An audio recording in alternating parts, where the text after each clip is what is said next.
Boa tarde. Good afternoon. I am Eugenio Gucci. I am academic coordinator for the Oscar Sala Chair. I'm here on behalf of Professor Plonsk, who is director of Institute of Advanced Studies of the University of São Paulo.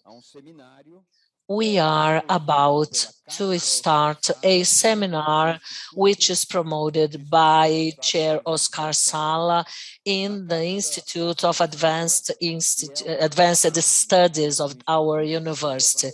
This is a partnership between Advanced Studies and CGI.nic.br,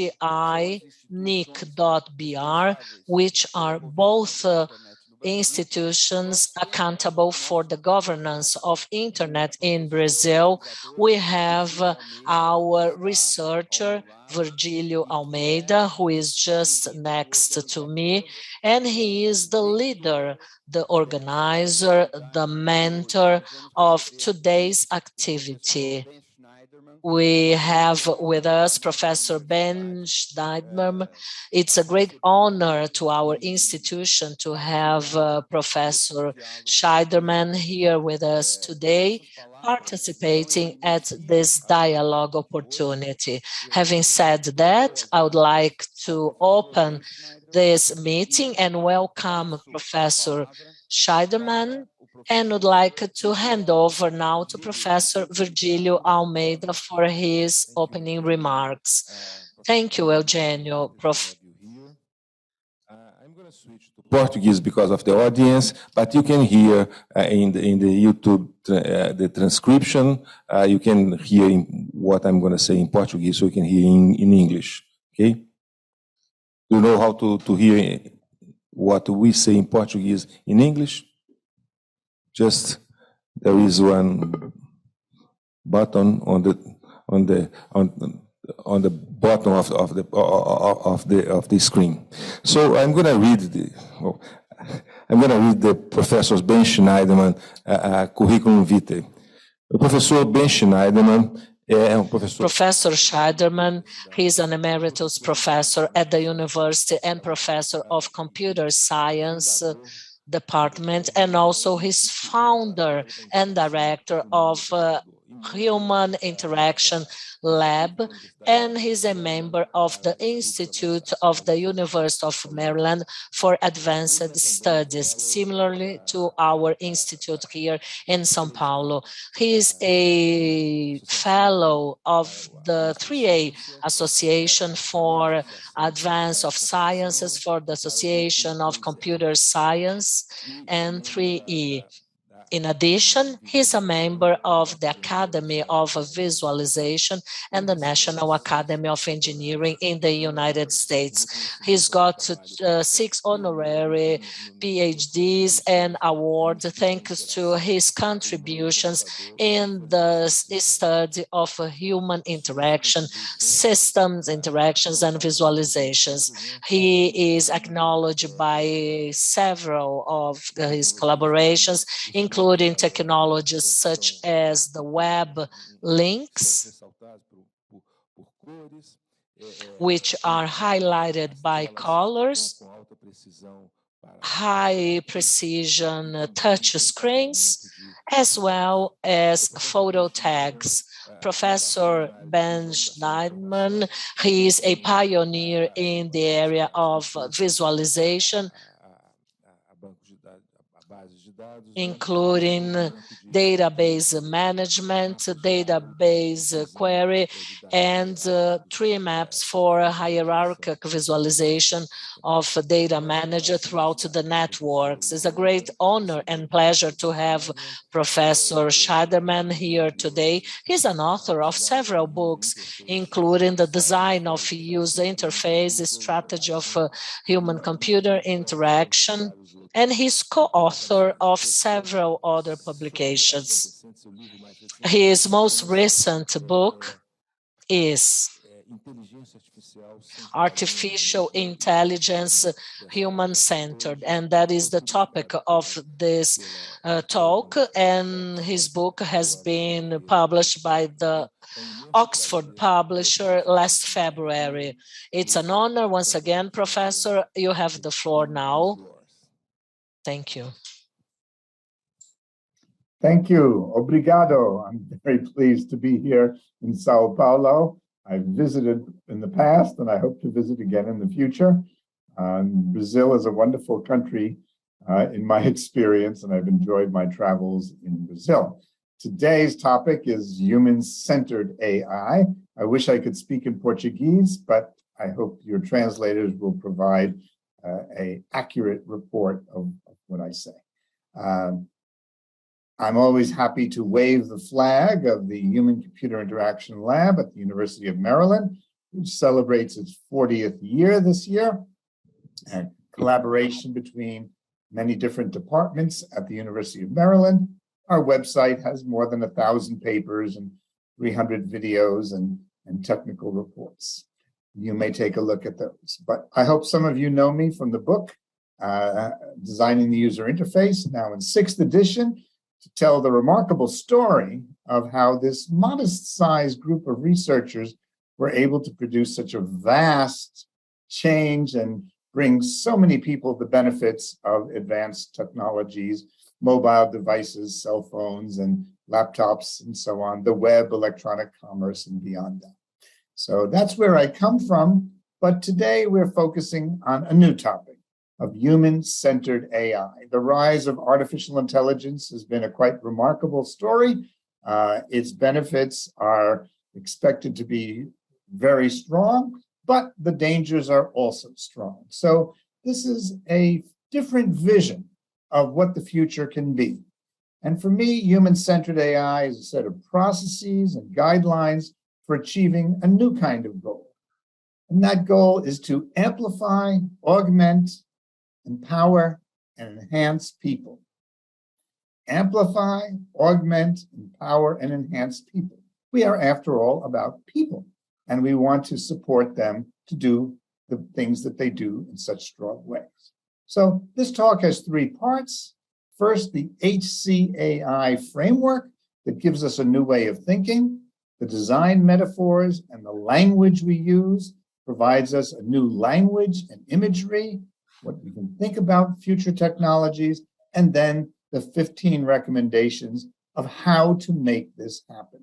So this is a systematic process here, and we start with the Hci Framework to think differently about new technologies. The imagery also tells you how I see the world, people working together, supported on a foundation of technology. The story goes back 40 years in the first edition of the book, Designing the User Interface, in which I had a chapter called Balancing Automation and Human Control. And the belief was that designers had to choose some point on the line between human control and computer automation, and that the more computer automation we had, the less human control. And that idea persisted for many years. And I believed it as well. But in later years, I began to think a different way. And in the later editions of the book, that chapter changed to ensuring human control while increasing automation. When I Professor Schneider, excuse me, are you showing the slides? We don't see the slides. You don't see the slides? Yeah. Oh my gosh, I'm sorry. No problem.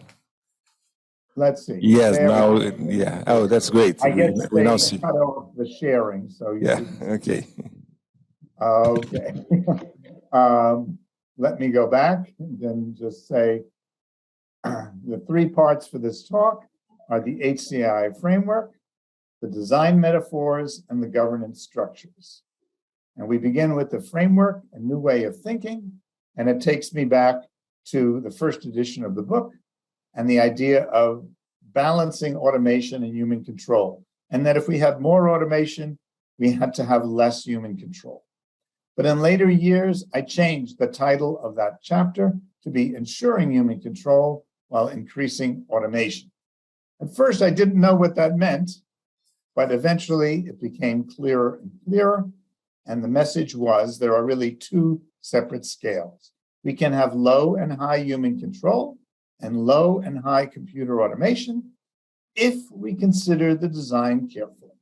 And here's the way I would like you to think about it. A two-dimensional representation with computer automation from low to high on the bottom and human control from low to high on the left-hand side. We think of high degrees of computer control for pacemakers embedded in patients' chests or the airbag that must deploy in 200 milliseconds. Yes, we need rapid automatic performance. On the other hand, there are times where we want full human control. When I ride my bicycle, play the piano, play with children, or care for children.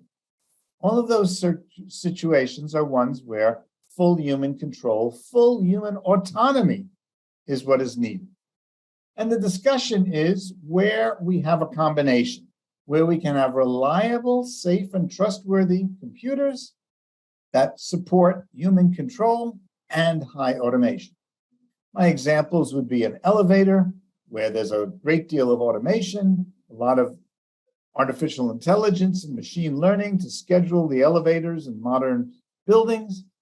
And yet we walk up, we press the button, the light goes on, the elevator arrives, the door is open, we step in confidently, we press the 6th floor, and we see it goes 1, 2, 3, 4, 5, 6. The door's open and we arrive. We've achieved what we wanted to. We're in control. A stronger example would be the camera on your cell phones, where there's a great deal of machine learning and artificial intelligence to set the focus, to set the color balance, to adjust the shutter speed, even to reduce hand tremors. Yet, I'm in control of the things that matter to me. I point the camera where I want, I compose the picture, I zoom as I want, and I click for my decisive moment. It's my photo, and then I easily share it with friends and family. I can edit it and make changes to it. It's my photo, it's my creative act. Yet, the technology has helped me because the features which I grant to the technology are ones which it is reliable and safe and trustworthy. Of course, I can always override those automated features as well. So it's an exceptionally good example of the kind of design that I would like to see, and we'll take a look at examples. There are dangers. On the far right-hand side, there's dangers of excessive automation, most strongly exemplified by the crashes, the 2 crashes of the Boeing 737 MAX airplane, because the designers believed they could have a fully autonomous system, so autonomous that the pilots were not even informed of the existence of the system or its activation. And so there are dangers of too much automation. And we need to understand how to limit autonomy and give users control. There are also dangers of too much human control. Here, a simple example in many homes is the self-cleaning oven.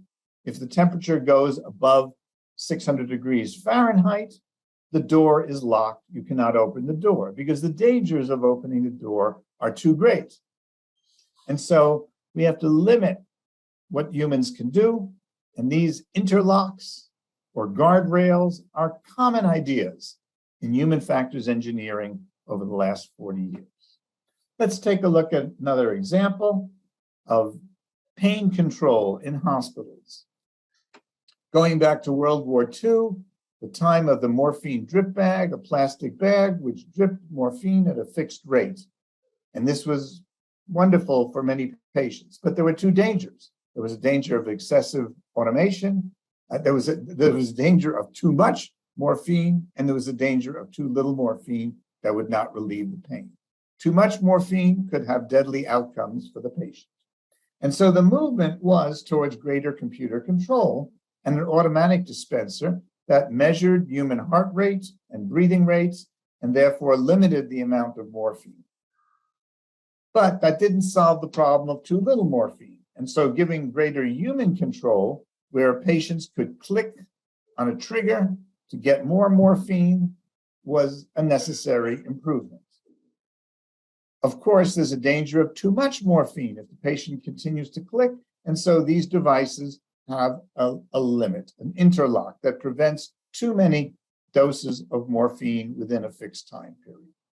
The movement is towards reliable, safe, and trustworthy systems that are patient-guided, but also clinician-monitored. So hospital control centers will monitor 30 or 50 of these devices, collect the data about their usage, determine if there are any failures that need intervention, and collect the data that will improve the performance of the algorithms for a wide variety of patients, for older patients, for younger patients, and for patients with different diseases.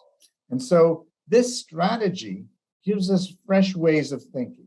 It takes us out of the simplified model that says the computer will do it to a blended approach that says we need to have high levels of human control for the things that matter to the human, and we need to have high levels of automation where we can have successful and safe automation. So that's a fresh way of thinking. That's the first idea.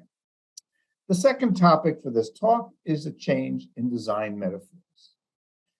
I start with a little philosophy. Margaret Bowden tells us that robots are simply not people. That's a central idea.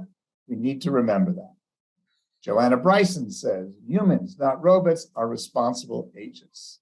Another important message, that we have to remember that the technology is just a tool, just a machine. Responsibility is always in human hands. Only humans are liable legally and morally, and that will not change.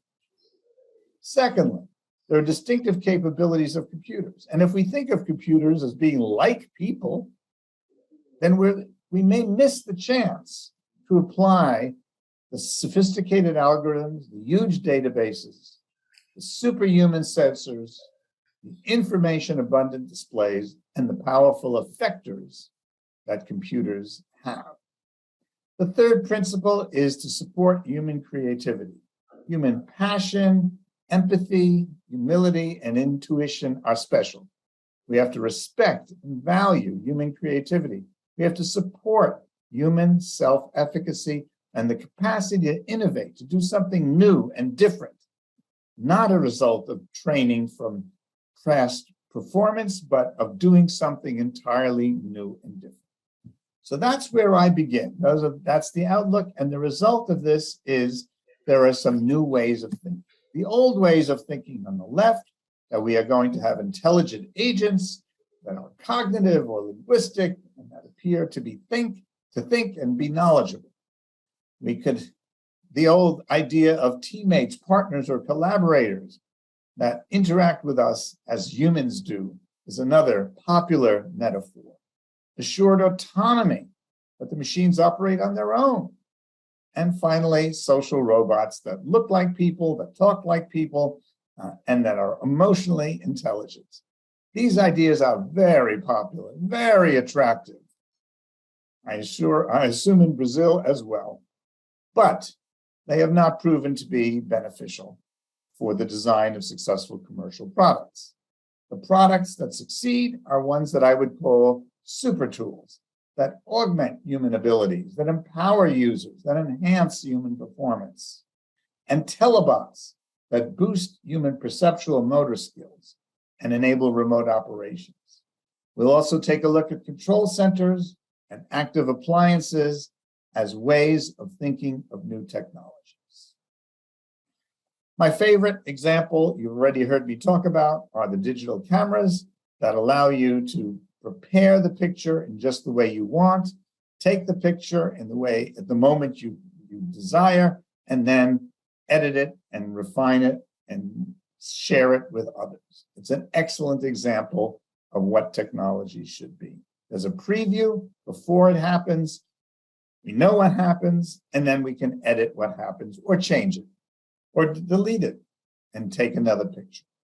Similarly, here is a navigation display from the White House in downtown Washington, 8 miles to the University of Maryland in College Park.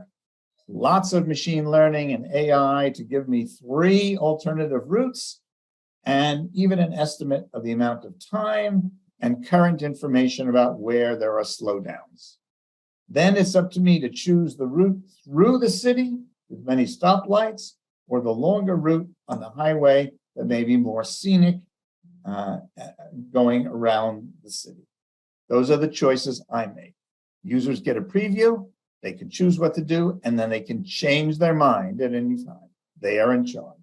Similarly, in widely used applications like text or search auto-completion, I start typing University of Maryland, and I get suggestions to remind me of popular possibilities. And spelling correction is the same way. Problems are highlighted, and the user then gets to decide if they accept it or not. Very basic idea of users being in control. That's what works. That's what's successful. A more ambitious super tool is the Bloomberg Terminal. And this example shows you a financial analysis system based on Bloomberg taking in 1.6 million articles every day from around the world, and processing them, organizing them for the user as they've chosen for particular industries, particular companies, particular countries, so they get the information they need to make a decision. You'll notice the screen display is information abundant. It's packed with a lot of information, but it's tiled, not overlapped, so that, and it's spatially stable so that users can make a quick glance from one side to the other, get the information they need, and then take the action that they wish. This design results in more than 300,000 people around the world paying more than $20,000 a year to have such a device on their desk. It's a great success story, and others are seeking to emulate Bloomberg terminals in medicine and transportation and in other fields of work. The other idea is telebots. Some will tell you the Mars rovers are autonomous. After all, they operate on the surface of Mars, far away, and they can move autonomously, avoid obstacles, avoid precipices. They can adjust the antenna to be the right position, the solar panels to be to the right position, and they function on their own. However, there are 80 people at NASA's Jet Propulsion Laboratory who control the Mars rovers, who monitor its performance, who deal with failures of the instruments, and who take advantage of the unexpected opportunities that appear as the images come back to the operators. So it's a blend of automation for the things that can be automated and human control for those things that should be under human control. Another form of telebot are the surgical robots, they're called. This from Da Vinci, the leading company, which gives the surgeon control. Journalists are very happy to say robot surgeons do better than human surgeons, but it's always a human surgeon. The manufacturer says on their webpage, robots don't perform surgery. Your surgeon performs surgery with Da Vinci by using instruments that he or she guides via a console. And so they can operate these devices that are thin as a pencil and small incisions, the size of a buttonhole, that limit the scarring, the bleeding, and speed the recovery of the patient to make for more successful outcomes of surgeries. It allows precise operations deep inside of human cavities, and so these are a great advance in the last 30 years, and they continue to improve their performance. An exceptionally good blend of automation that reduces the tremor of the doctor's hands, gives them precise movements, yet they are in control. Another control form is the control center, where there may be autonomous devices, this hospital control center, but there's a human supervisory control that manages what's happening, that deals with problems, and collects data over time to improve the performance of future instruments. Control centers appear at government agencies for counterterrorism, in industrial control rooms, in transportation control rooms, and many other locations. It's an increasing idea that we can have a blend of automation and human control. The active appliances are proliferating through people's households, from the Google Nest to control heating and air conditioning systems to the iRobot Roomba, which I have used quite happily. These are devices that use artificial intelligence but give users control. The Roomba device is one where it's still improving.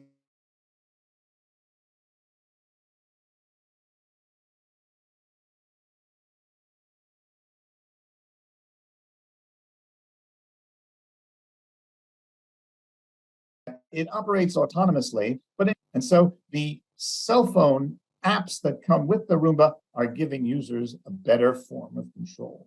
The old idea of a fully autonomous cleaning device is giving way to one that's more under user control. Similarly, for dishwashers and clothes washers, we're finding increased forms of control with automation that saves energy, that speeds the performance, and collects the data to improve the performance and allow for special cases of different kinds of clothes. Yet always, we can open the door and remove the special shirt that we wish to have to avoid it getting too dried out and too wrinkled. So these are the ways that technology is improving.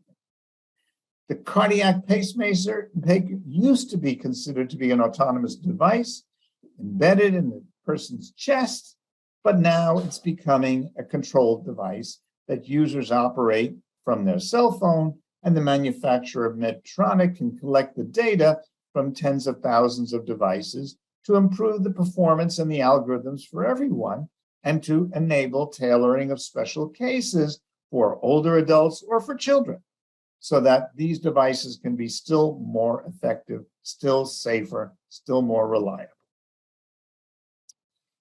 The third section of this talk is the governance structure. There's a lot here, but I'll be brief and just focus on some of the 15 ideas.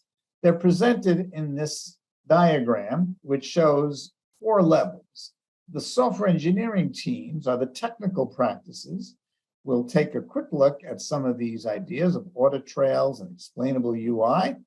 Then around them, there's a safety culture within organizations. So a company may have dozens of software engineering teams, and they need to establish a culture of safety that has leadership commitment, the right kind of hiring and training, reporting about failures and near misses, internal reviews of problems, and following of industry standards. The third oval is the trustworthy certification at the level of industry. Each industry may have dozens of corporations, and so we need to develop the strategies to audit their efforts, to provide independent oversight, and to develop insurance strategies. And finally, government regulation. Some will see government regulation as problematic, and it can be, but we have a good history of examples such as the automobile industry, where government regulation of automobile safety, seatbelts and improved design, and also of fuel efficiency resulted in a huge outpouring of innovation. And similar things have happened in the AI world when the European GDPR regulations, which guarantee the right of explainability, led to much improved innovation and tens of thousands of papers that covered this topic. So let's take a look briefly at the teamwork ideas, software engineering teams. One idea I strongly like to recommend is the idea of audit trails and analysis tools. Much like in civil aviation, the flight data recorder and the cockpit data recorders have made civil aviation enormously safe and allow investigation of failures so that these occur only once. And similarly, we need audit trails or flight data recorders for every robot device or every artificial intelligence device that's consequential or life critical. And we also need the kind of analysis tools And I'd like to add incident reporting systems. You might look at the work of Sean McGregor, whose artificial intelligence incident database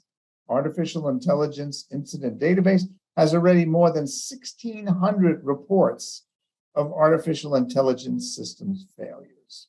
We need to know what goes wrong and to be able to limit how often those failures happen. There's a great deal of work, I'm pleased to say, from leading companies about changing software engineering workflows, of verification and validation testing, and bias testing to improve fairness. There's a great deal to be said about this, but I will focus on explainable user interfaces in the time we have this morning. The European requirement for explainable user interfaces has led to a huge outpouring of tens of thousands of papers about explainable AI.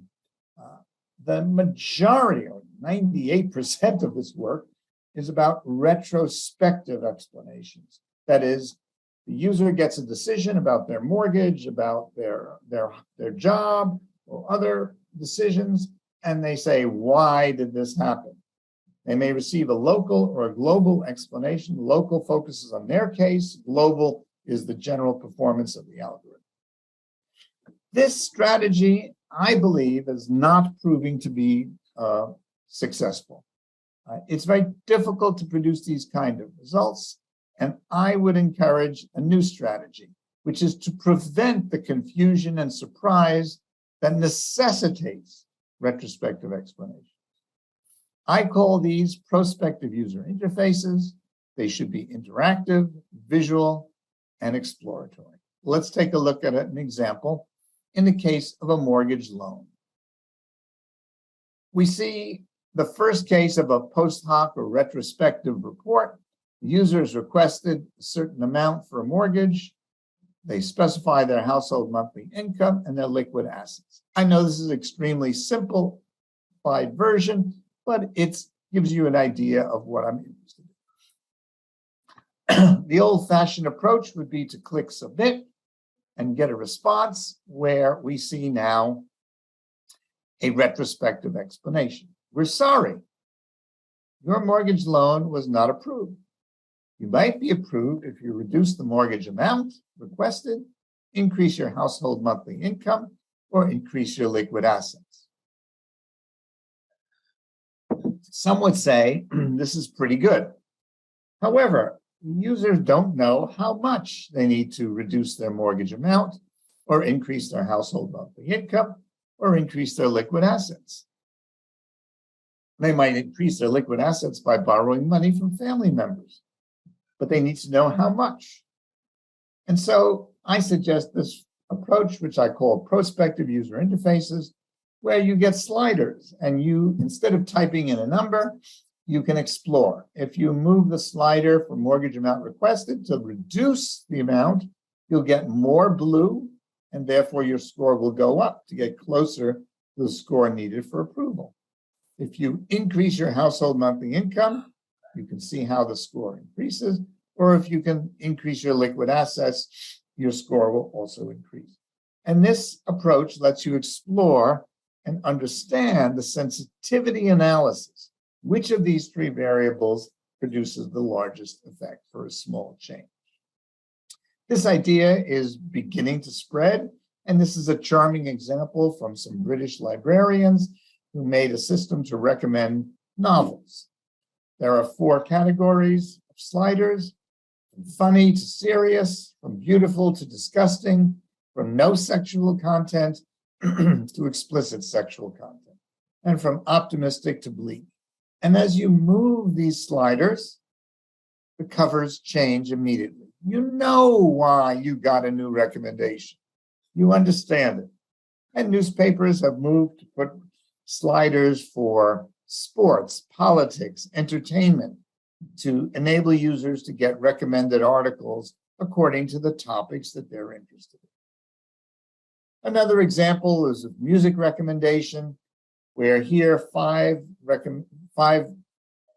parameters or attributes: acousticness, instrumentalness, danceability, valence, and energy. These are difficult words to translate. I hope your interpreters are doing a good job, but these are ways to express the style of the music that allow users to see what they get and decide on change. So that's the story on the explainable user interface. But let's come back to just say a few words about safety culture, that there's a growing understanding that organizations need to provide metrics and governance rules for their software engineering teams, and they need to measure the quality of their performance, their productivity, and then to be able to track and trace the errors that inevitably happen and be able to improve them rapidly. So we are seeing the growth of this idea of a safety culture from leading corporations who see it a competitive advantage to have reliable, safe, and trustworthy artificial intelligence systems. The third part of it is the trustworthy certification by independent oversight. The accounting firms, the big international firms like Ernst & Young, Deloitte, or KPMG are moving towards being able to provide AI, artificial intelligence audits for systems as they're getting built, as they are continuously used. Insurance companies are coming to understand how to compensate for failures, but they need the data. So, for example, the automobile insurance companies are struggling to decide, should they charge greater premiums, higher rates for self-driving cars, or lower rates? Tesla would have us believe that their cars are safer than standard cars, but they don't give us access to the data. In the US, the National Highway Transportation Safety Administration has launched an investigation of 16 crashes of Tesla cars while on autopilot, which crashed into police, fire, and ambulance vehicles parked on the road or on the side of the road. And we hope that this investigation will give us a better understanding and lead to safer cars. That's what we want. I prefer a safe driving car to a self-driving car. I think we can make progress in safety, and then as we do that, we'll move more towards self-driving cars. Non-governmental and civil society organizations are also active. Professional societies and research institutes are busy as well. These are lively topics of activity on a daily basis, and the hundreds of reports that have been issued by governmental and non-governmental organizations make for rich reading as we evolve towards better principles of artificial intelligence and artificial intelligence bill of rights that protects human values, social justice, and human dignity. Finally, government interventions and regulations could be done at an international level or regional level. In the OECD is a good example of an organization that's done a great deal about artificial intelligence. Various national groups in Brazil, including in Brazil, local and industry-specific agencies are also stepping forward to understand and regulate and describe what are the proper design guidelines for artificial intelligence systems. So that's the story here, and the summary has 3 parts.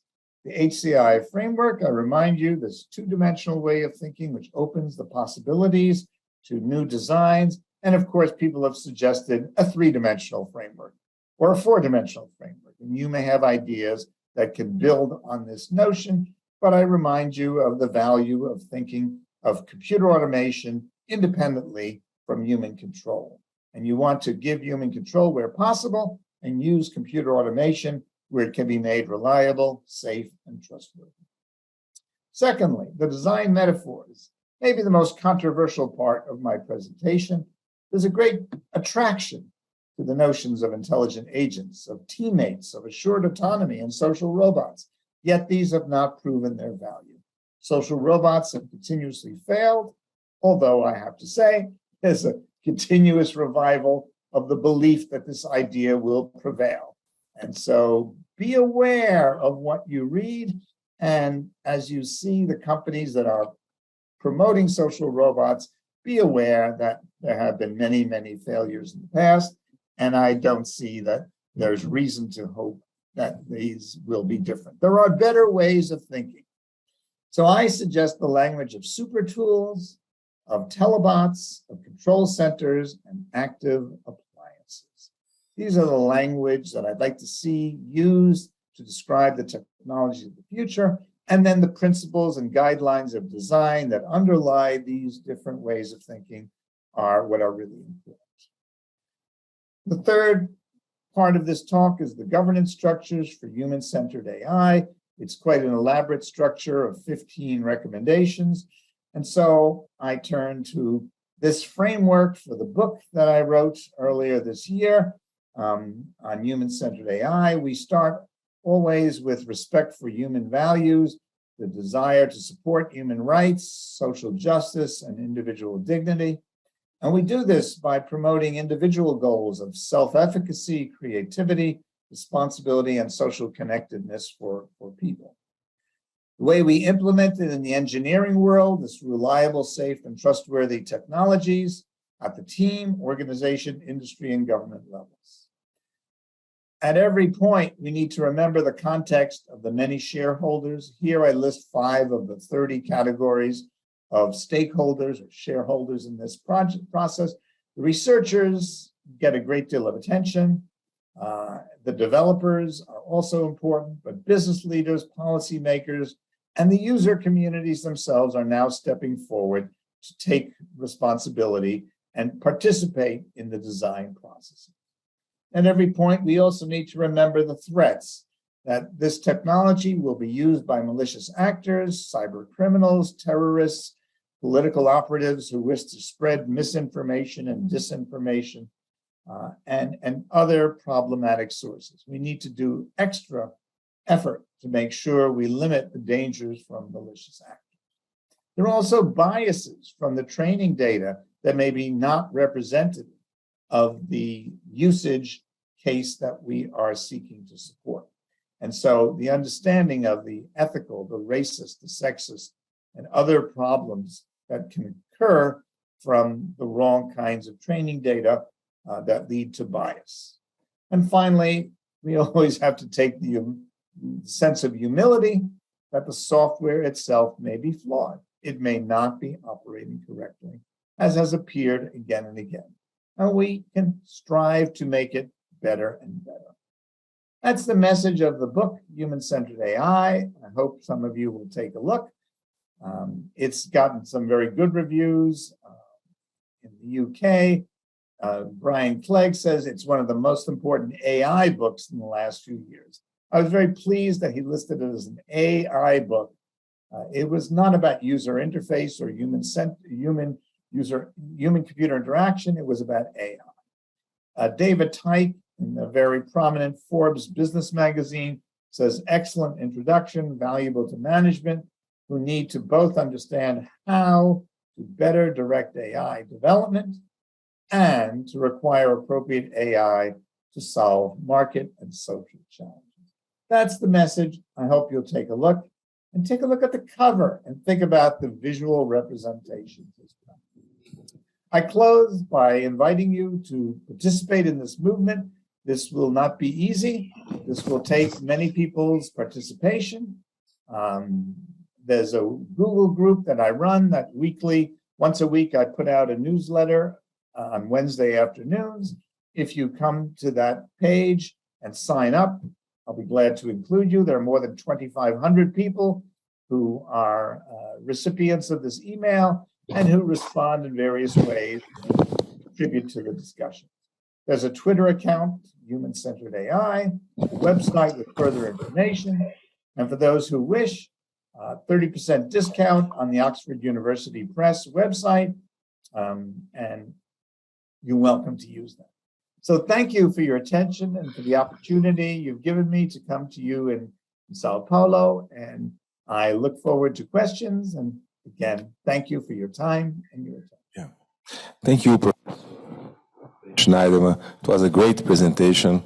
I think that we have some questions from the audience, and also I myself have a question, and I'm going to ask you just an initial question. I was wondering if your ideas for human-centered AI are also applicable to a population where a lot of people are illiterate, like in a developing country. So do you think that your ideas apply directly to a developing country, or should them be adapted for considering this kind of illiteracy that we see not only here in Brazil, but you see in South Africa?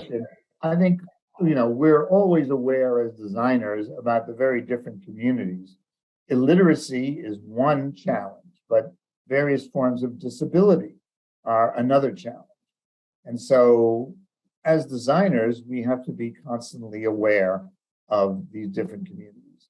Yes, I think those who are illiterate are still active users of communications technologies and can benefit from AI and use these systems in a good way. In fact, there's some hope that AI systems, for example, they can convert textual text to spoken language. So speech generation is one of the payoffs of AI, and so that actually expands or increases the opportunities for people who are not literate to participate in contemporary life. Thank you. I have here with me 3 questions from Professor Dora Kaufman. She's a professor at the Catholic University in São Paulo, and she sent us 3 questions for you. The first one is, machine learning systems may be compliant early on, and with the aggregation of more data, they can go out of alignment. How to handle it? Absolutely. I mean, part of the governance structure is to continuously monitor for what are called distributional shifts. It's a very frequent problem that you train this model, the AI model, on a certain set of data, but then when you apply it, there's very, very different outcomes. And so we need to continuously monitor and continuously improve it. I think that we have to be aware that machine learning sounds like some magical idea, but Jessica Hohmann uses the term machine guessing as a way to reduce our enthusiasm for these technologies. And so I would say, be careful and understand that the continuous update and continuous monitoring of these systems is necessary. Oh, thank you. I have another question from Dora, which is, most corporations do not generate enough data in their operation, making it mandatory to access or acquire external data, which represents an extra risk. How to deal with this reality? I'm not sure why she believes that corporations do not generate or receive enough data.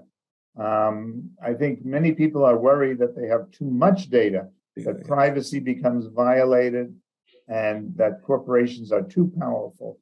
I would say Shoshana Zuboff's book called Surveillance Capitalism gives us a very strong warning about the dangers of companies having too much data, collecting too much private data about our behavior, our actions, our transactions, our health, and our relationships. So maybe she could clarify, or you could clarify, why she thinks companies don't have enough data. Okay, thank you. I think that we have another question here from a researcher. Yeah. Hello. Oi. Professor Ben Schneider, thank you for your beautiful presentation. Especially, I loved the slider thing for explanation is a really good solution and great in many ways. But I'm here to ask you a very complex question, maybe not so pleasant, which is related to when I read your book, I see good insights to think about human-centered AI. But for us in Brazil, it gives we get sometimes uncomfortable because we think this is a human-centered AI in a technologically centered world where we need, so when you say things about, UNESCO, UN, United Nations goals of ending poverty, inequality, etc., we get very skeptical about how. So my question to you, it's more general about, for example, how can we think in terms of design responsibility, like these devices and this technological centered world is using too much of resources, like from the environment, and is using it's using the inequality in the world as well to succeed. This is a problem. And another question is one of our colleagues from the research group sent me a question, which is about the culture, because this is another thing that you might see in some researchers talking about decolonizing data or decolonizing, etc. So some researchers are worried about the risk of this AI world being like creating a monoculture where, because they use models, all the models are kind of imposing outcomes in most of the world. So if you see this could be, so should people in different countries with different culture impose some barriers that would prevent them to be too much influenced by just one culture, which is the culture like the global north. I think, yeah, I start with these very simple questions to you. Thank you. Thank you. Please tell me your name. Ellen. Ellen what? Nas, N-A-S. N-A-S. Thank you. I appreciate your question. It's an appropriately challenging one, and I don't have a complete answer for you. I do, in the book, highlight the UN Sustainable Development Goals, 17 goals, and the 169 metrics behind them, to me, are imperfect, but still valuable, and maybe a better set of choices than the choices I see that many of my colleagues are making for the kind of projects that they work on. So I would be proud to work on ones that support the UN Sustainable Development Goals. I think issues of poverty, illiteracy, health, maternal health, childcare, education are really important. And we should devote ourselves as much as possible to these topics. So I'm a great fan of them. They are, of course, imperfect, but still, I find them valuable.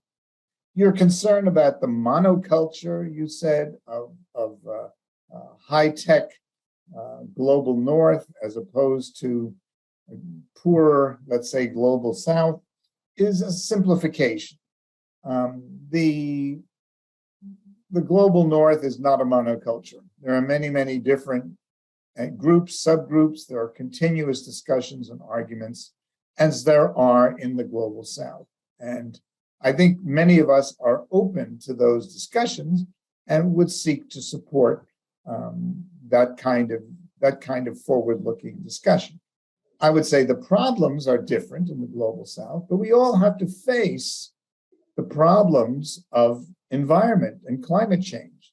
These are quite severe, and here we are, carrying on a conversation in this remarkable way through a Zoom discussion, and it's consuming resources, the power and the electricity to serve the internet and to support this effort is good. It is a problem. And yet, maybe it's better than my getting on an airplane and flying to Sao Paulo. So we have to every day make these difficult choices in our personal decisions. And I can't tell you how you should behave, but I tell you that I act as best I can. I try to eat in a healthy way that limits my impact on the environment. I limit my travel, I limit energy consumption. And part of being future-centered to me is environmental preservation. To preserve the species, to improve the environment, I think are important goals. And that should be part of any discussion of the larger impact of human-centered AI. Let me ask you if you would like to respond. Thank you for giving me the choice to respond. The only question is what we see in terms of monoculture. I understand that the global north has a lot of cultures, but we have some questions about patterns that cultural patterns that are imposed in general. I see like even people like Kate Crawford is in California. I think she's Australian. She's talking about monoculture because she, for example, is an artist as I am as well. So it's like, well, artists also have these questions like we know we want to have innovation and do different things, but there are some mainstream patterns that are always imposing the directions. So we have these, for example, one question I can give you for you to answer to is like for some software used for hiring, for example, Prism software. I saw this article another day in The Guardian.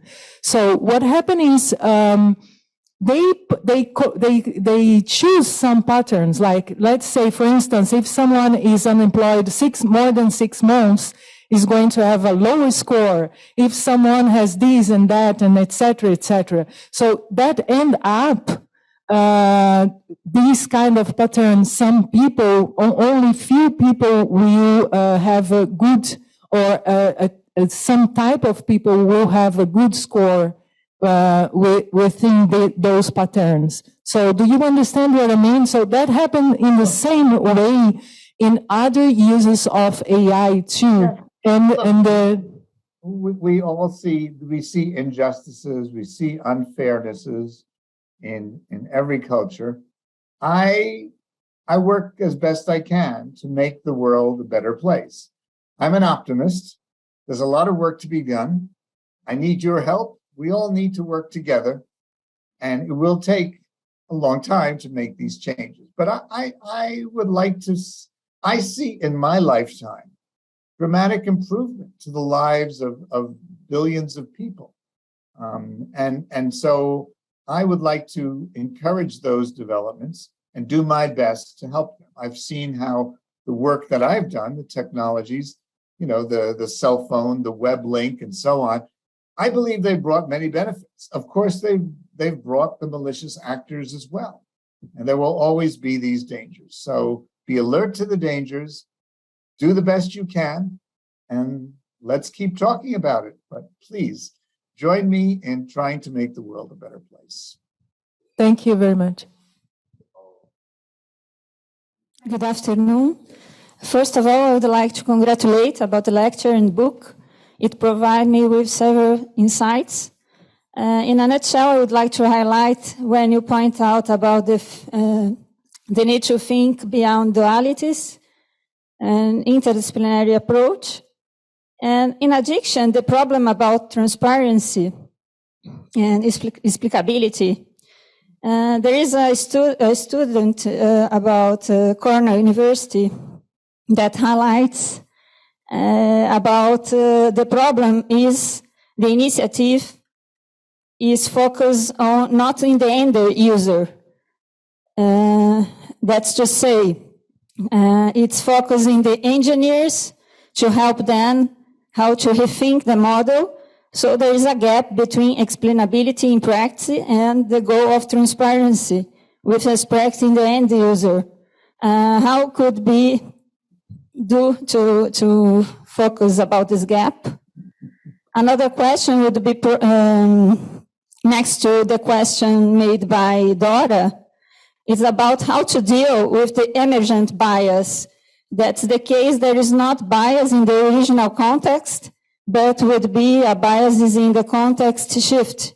How could the framework deal with this problem? Thank you. Okay, well, you've given me a lot for another lecture. Of course, interdisciplinarity is a good idea. I believe in that, and I add to interdisciplinarity the working with professionals. The evidence is very strong that academics are smart and capable, but they don't choose the best problems. So working closer with industry gives you a strong advantage in working on more important problems.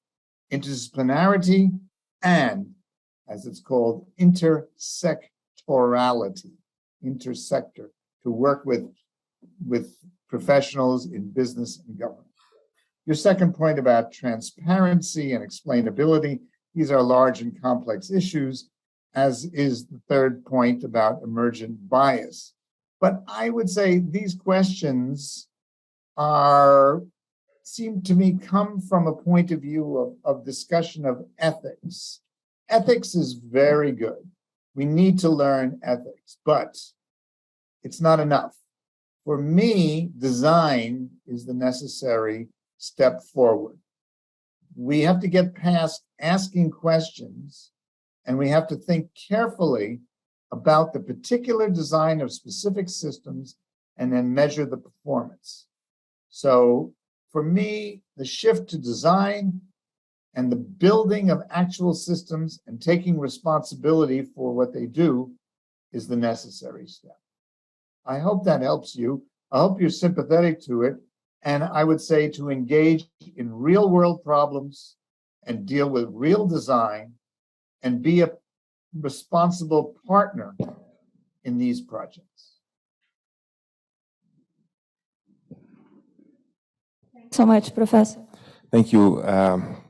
We have another question coming in. Let me just get it. Yeah.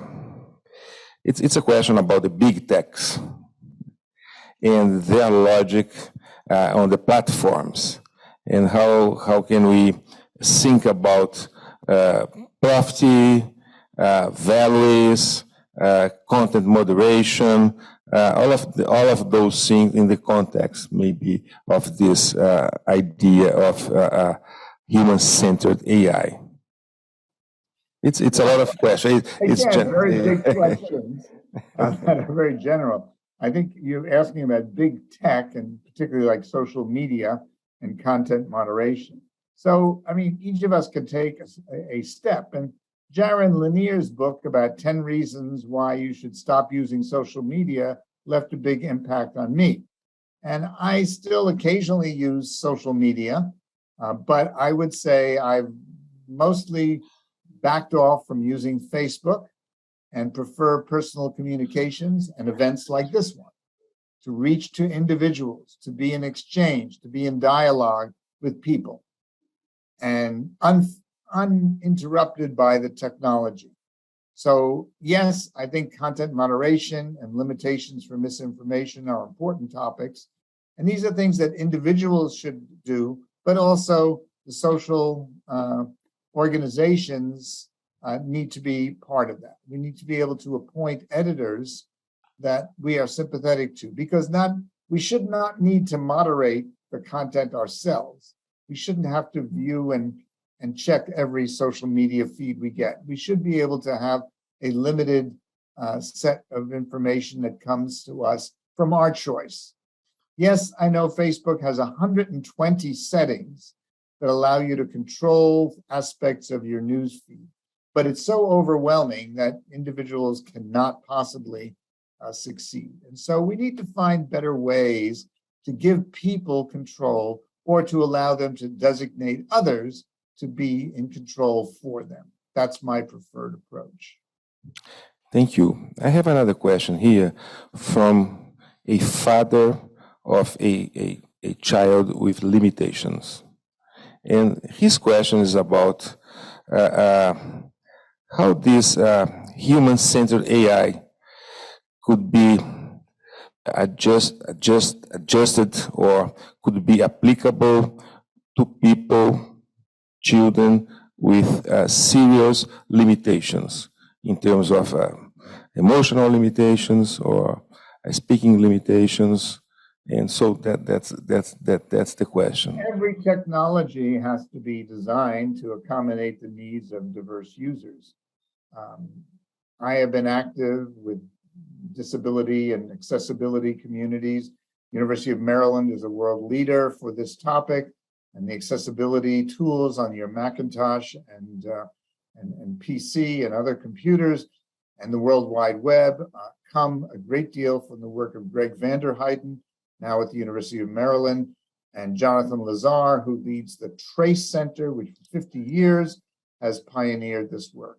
My own efforts about making accessible data for people who are blind to allow sonification instead of visualization are one example.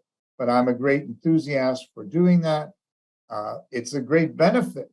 These technologies, for example, closed captions provide a wonderful resource for people, originally designed for deaf people.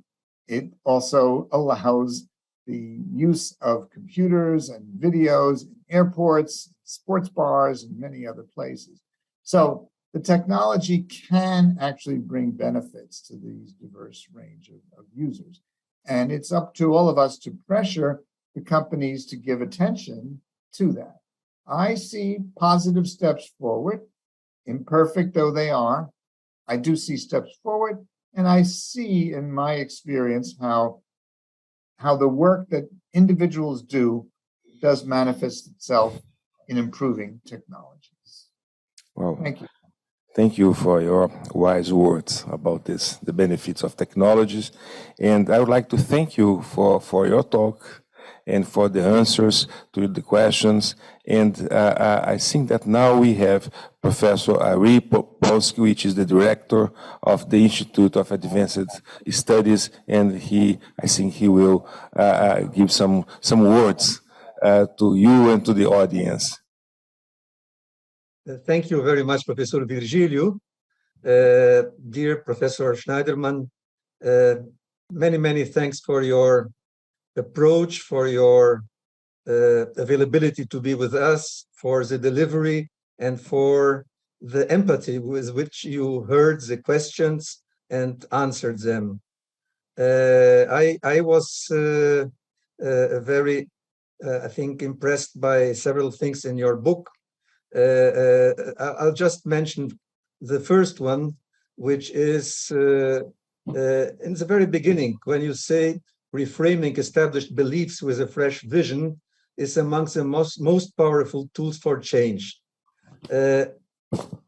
I'm telling you that, Professor Schneiderman, because I'm an engineer by training, and I studied industrial engineer by training, and I studied what in Europe is called ergonomy, and human ergonomy, and what in the US books was called human engineering. So, and some of the authors that you mentioned are also authors that I studied then. So for me, it was exactly what you said, reframing things that I saw in another perspective. So this is really a powerful tool for change, and I thank you personally also very much. The second is something that I learned also from the practice of engineering, which is if you want to have some result downstream, you have to act upstream. It means what you said. I mean, you have to do it during the design phase and have this human-centered approach, or have an approach that is encompassing kind, gentle, and not only try to make all the fuss in how to deal, but with consequence. When you are already downstream, you are very limited of what you can do. So I thank you also very much, because this is I think a basic concept. So again, thank you for being with us virtually. Obviously, you have an open invitation when things are in a ways that you feel comfortable to be with us physically. Professor Virgilio is chair of the Oscar Sala, chair our partnership with the family of the internet community in Brazil, CGI and NIC. I say hello also to Professor Demigechko, who is here representing this community, Professor Eugenio Bucci, who is the academic coordinator of this chair. Obviously, many thanks to Professor Virgilio Almeida for finding you, inviting you, organizing this session, chairing this session, and also to our team of the Institute that provides the support on behalf of Claudia and Sergio, for everybody who is attending. We have, I couldn't participate since the beginning because I had a call from the State Secretary of Education. We have another chair that, anyhow, and traffic in São Paulo is not always the best. But I heard, I would say, 4/5 of your presentation and the questions. So it might have appeared in the beginning, but what I would like to say is that we also have at the university, obviously, several groups that deal with artificial intelligence, and they kind of converged in the AI Center for AI, Center for Artificial Intelligence, which is a partnership between the University of São Paulo, FAPESP, which is a state agency equivalent to NSF in the national level in the US, and IBM, one of the leading companies. So Professor Fabio Cosman, a dear colleague also from engineering school, told me that he was going to attend. I cannot see him in the room because many of us are remote, including myself.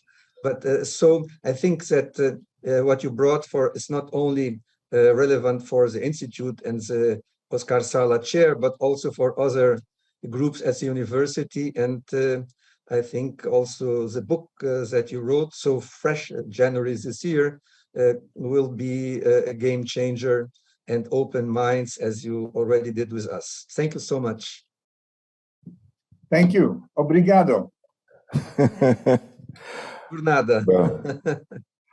Okay, thank you, Professor Ari, Professor Ben Schneiderman, Professor Bucci, and the audience. I think that was a great afternoon for us to listen your new ideas about a human-centered AI. It's very important for a country like Brazil that is moving quickly to increase automation. So it's important to have these ideas here. So thank you so much for your presence and talk. Thank you. Bye-bye.